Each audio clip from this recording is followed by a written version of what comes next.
What's up, good people? My name's AJ. This video is a little bit different for two reasons. First is my production here. I have a light in the background and I'm using a different camera. So the camera should look better, but I don't know if it's going to sound better because I normally had a headset on with a mic that I thought was alright. So we'll see how the audio goes. And also I'm just doing a different type of a video. So I am just giving a study update on where I'm at right now. In the past I had done kind of topics, discussed questions that I see or I hear other people talking about, or just things I've felt like I have a unique opinion on. So I thought I'd share my thoughts on those.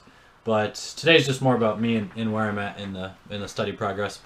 But also a little bit of information that's applicable to anybody who's studying, and specifically probably in the CFA program.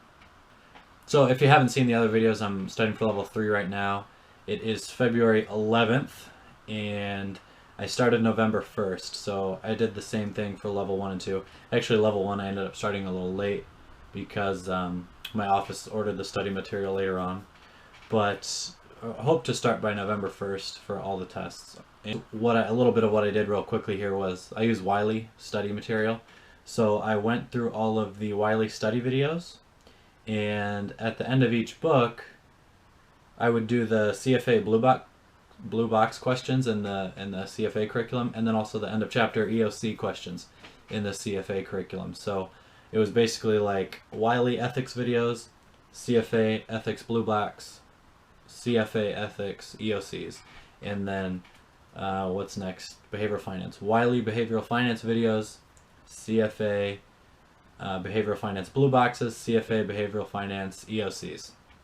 And so I kind of supplement Wiley and the Institute's material that way. So my goal as far as a timeline is to finish everything by the end of February. That'll give me March, April, May for study tests, and then actually it'll be the first 2 weeks of June this year. And I've talked in other videos about my total time spent studying, so you can see or hear a little bit about how I think about breaking up the time between covering the material and practice tests. All right. So right now I'm doing topic tests. I'm actually looking at one right in front of me in the behavioral finance section. The portfolio management section. I just finished behavioral finance topic tests on the CFA Institute website. And disclaimer, they might not actually be called topic tests. I think they're not called topic tests anymore. They have been called that for a long period of time, and the first year that I took it they were.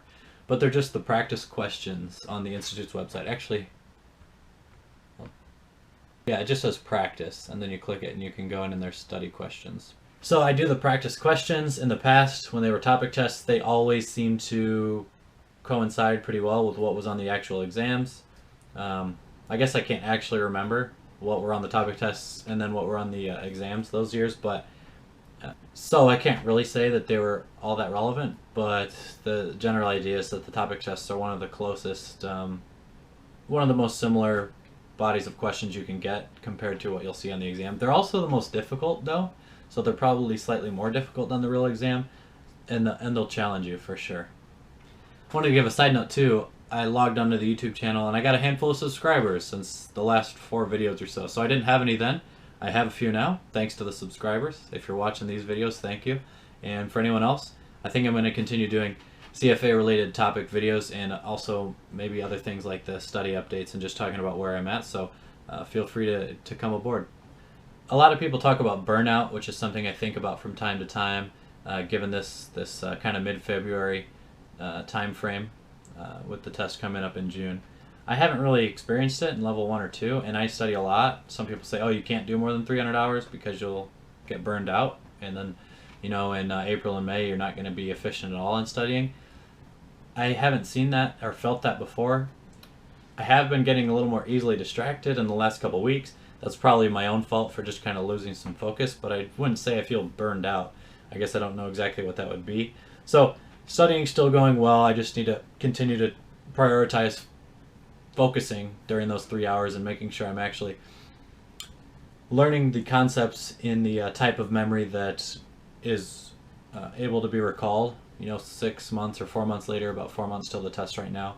I think there's something like 3 areas of memory in the brain, and you really need to be studying for the third. So it's like really short term, like a quick number and type it, and then there's medium term and longer term. I could be wrong about that, but I've heard maybe Mark Meldrum talk about it and say when you're studying for the CFA, obviously it needs to be in the long-term bucket because I'll be doing these problems 6 months later and I need to be able to learn the information. So the 3 hours, I study 3 hours each day, however you structure your study schedule. But the time that you're studying, you need to make sure that you are learning the material in such a way that's kind of being stored in that third bucket of, or whatever, however many buckets there are, the long-term memory bucket. So I'm trying to do that. I'm trying to make sure I review the ones I get wrong. And I really want to be doing practice tests by the end of February. So I have about 3 weeks here to do all the topic tests, which should be good.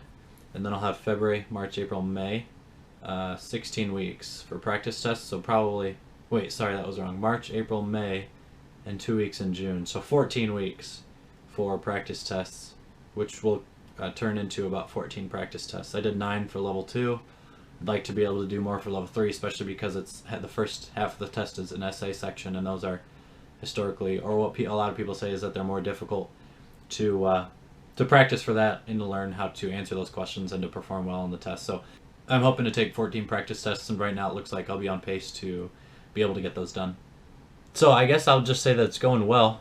I am kind of happy with my scoring on the Wiley practice questions at the end of each section of video lessons, and then also blue boxes are always tough, but then EOC questions I think are a little bit better of a gauge of what's going to be on the test. And I just scribbled down a little note of my score at the end of all the EOC section questions, and they're usually around 70%. So if they're not, I kind of go back and review that area and do those EOCs again.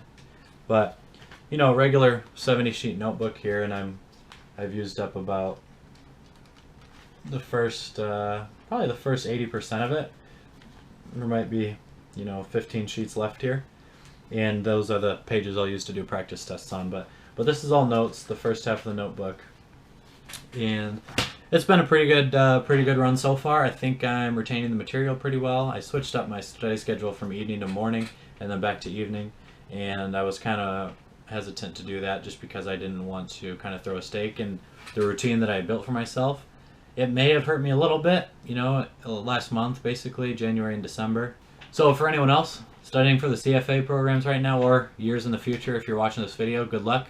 I hope you're staying focused with your studies, and I hope the video helps you a little bit. If not, or if you're just a little interested with where I'm at and kind of comparing yourself, yeah, I finished the curriculum by February 1st, and then, no, it was probably February 5th, and then started practice questions there, and that's just what's been working for my schedule. So there you have it, ladies and gentlemen. Thanks a lot.